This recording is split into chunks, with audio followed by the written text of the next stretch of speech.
Okay, here we are. We are 13 hours into our 26-hour journey from Udaipur to Varanasi. Now, we're on the Ananya Express and began this journey last night, shortly after midnight.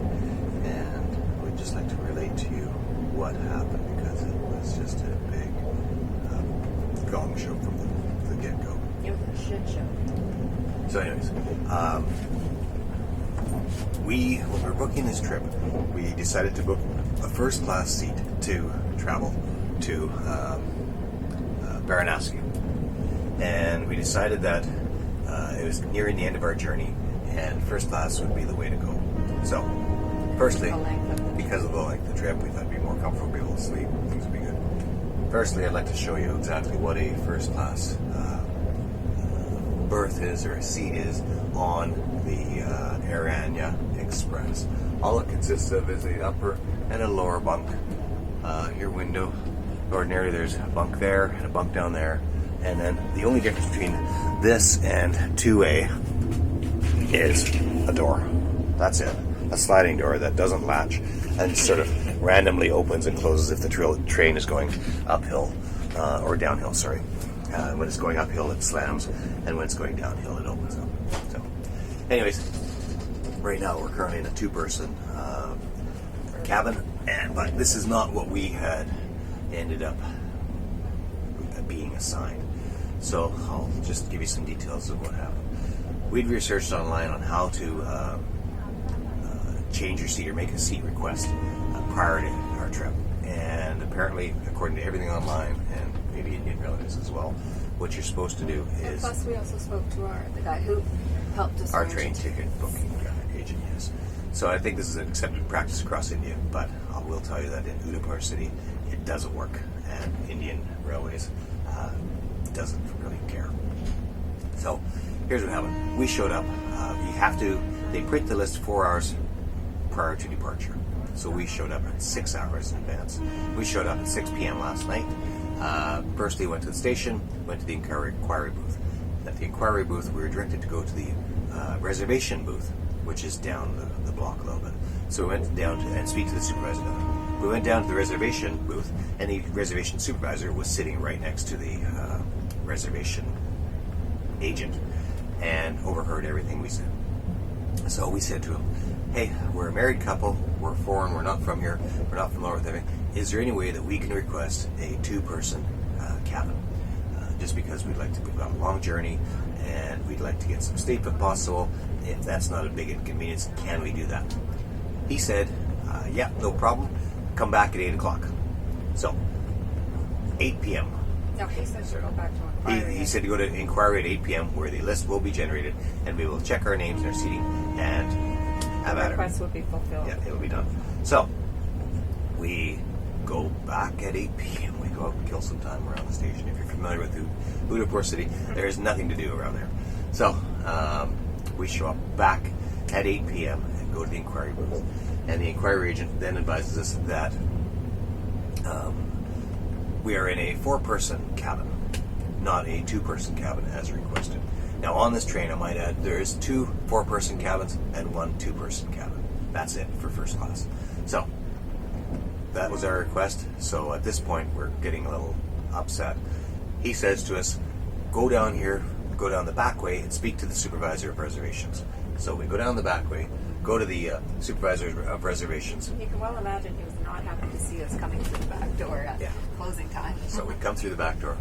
He says to us, nope, I can't. The computer has generated the seating plan. I can't make any changes. We said, what about our request? Well, nobody promised you that. Yes, we did. We pointed to the reservation agent and said, yes, this gentleman told us that it would be taken care of.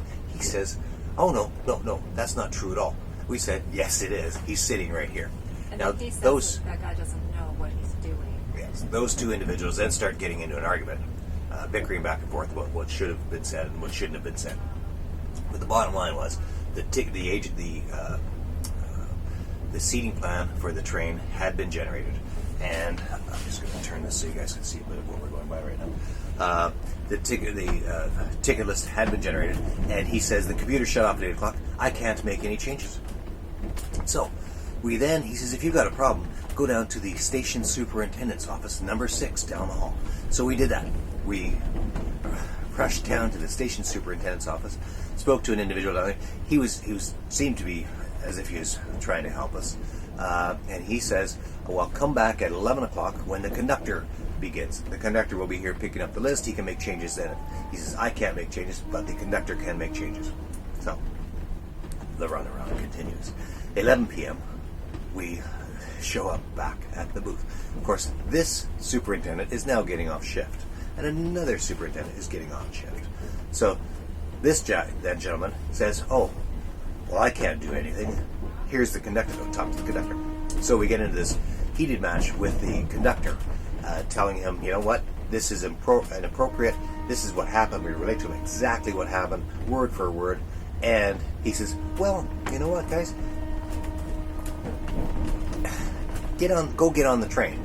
And in an hour or so, I'll show up and I'll talk to you. So... No, but can I just add that he also pointed out, he showed us the list, and he said that there were 2 people occupying the 2-berth cabin already, as per the generated list. He said that the 4-person cabin that we were with, we would be sharing it with a couple going to Calcutta. So he had all of the pertinent information beforehand and able to read it to us. He told us that the people that were in the 2 cabin were getting on at the place of origin, which was Udaipur, that we were all getting on at the same time. So both Bert and I were concerned that, of course, we're not going to ask people to move once they get on the train. That would be ludicrous to think that that was going to happen. So we were trying to get it all sorted out before people arrived to get on the train. But he said no, he would... Can't be done. Can't be done. Cannot be done. And he was so difficult. Terrible man. Would not speak to Kathy at all. Only speak to me. Very chauvinistic, very rude, obnoxious. Belligerent. So we climb on board the train. We notice that there is nobody in the 2-person cabin, and there's nobody in the 4-person cabin. However, we were thinking, okay, well, we'd like to get some sleep tonight, so let's go into our assigned seats in the 4-person cabin, and then if people come in the 2-person cabin over the night, then hopefully this conductor by then will come and talk to us, and he can sort it out. Right? Wrong. So, what happens? 6 a.m. comes along, and this family comes into the 4-person cabin that we're in. It's a mother, a father, and about a 12-year-old daughter. They all have terrible colds. They're snotting and snorting and sneezing and spraying, God knows what, all over the place. They've got colds, right? You can't blame them for that. They've got colds. So we say, oh, well, maybe we'll go down to the next cabin and see if we can go in there. We have a look down here. There's still nobody in this cabin. So we occupy this cabin. They stayed in our cabin. So now we're still here. And here it is, going on, let me see here, 12, almost 15 hours after the beginning of our journey. And the 2-person cabin still has not been occupied. The conductors come around to check tickets. Not the same conductor, but some other conductor. Ticket taker guy has come around and check tickets. Nobody explains anything to us. They just look at us and then walk out the door. Yeah. We just keep telling them we're allowed to stay here. We're told we can stay here. So we're staying here. We've got another, for now, we've got another 11 hours, or 11 and a half hours of the journey. So hopefully we don't get bumped out. But if somebody does show up, and the other thing that was explained to us by the conductor was that because those people had a longer journey than us, then they were entitled to this. He said they were going to Calcutta. They were going from Udaipur to Calcutta. Well, that's just BS because we're already 15 hours into the journey, and they're not here. So, stay tuned. We're waiting to see if the conductor or some official does come and try and give us a boot. But yeah, it's just, this is the most frustrating part of travel at all. I've never seen customer service like this in my life, and I think the Indian government should be ashamed of it. They're trying to promote tourism in India. They say the economy is doing terrible in India. Well, you know what? This is not going to help the economy of India get any better. When you treat your tourists and people like this, and we're here, we're spending money, we're doing things. I'm not thinking that we're above the standard Indian person. But if somebody tells you that they can do something for you, then they damn well better do it. And that's the problem. Is that these people have told us, everybody that we've mentioned here has given us this lip service saying, oh yes, oh yes, oh yes. Now maybe that's the Indian way. But that's not the world way, and that's not the way that people should be treated.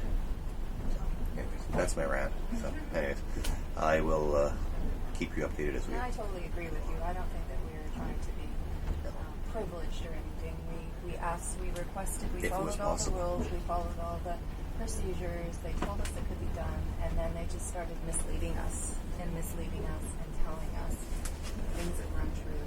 Well, the thing that burns me is that, if it had been true, if they hadn't lied to us, and there was a couple occupying this, then fine. But they're not. There's nobody here.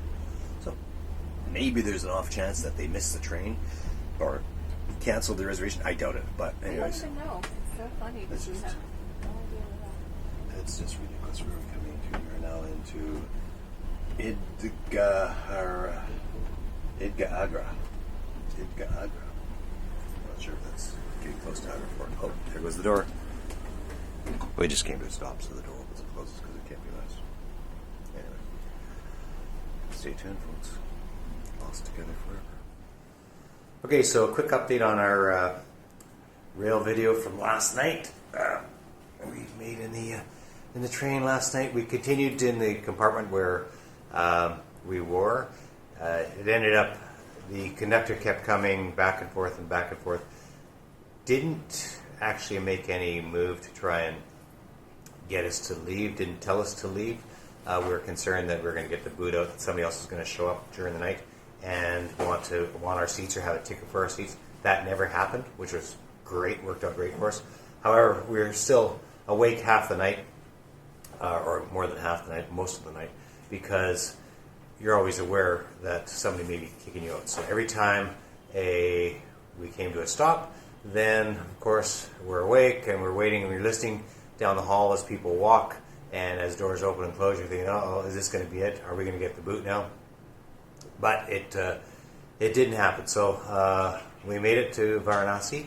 The train, which is the Ananya Express, ended up being, how long was it, Kath? 5 hours late? Yeah. 5 hours late. Between 4 and 5 hours. So our trip that was supposed to be 26 hours ended up being 31 hours, just about 31 hours long. So overall, we would not recommend that type of a rail journey at all. It's just way too long on the Indian Railways. They're even going first class. It's a terrible way to travel for that length of distance. So, anyways, we've made it. We're in Varanasi. We were beat when we got here, so we just basically were able to check in at our hotel early, crawled into bed, had a nap. Now we're up. We're going to go out and explore Varanasi a bit, feeling a lot more refreshed. And so, yeah, we'll show you some more from Varanasi as we go along. Thanks. Bye.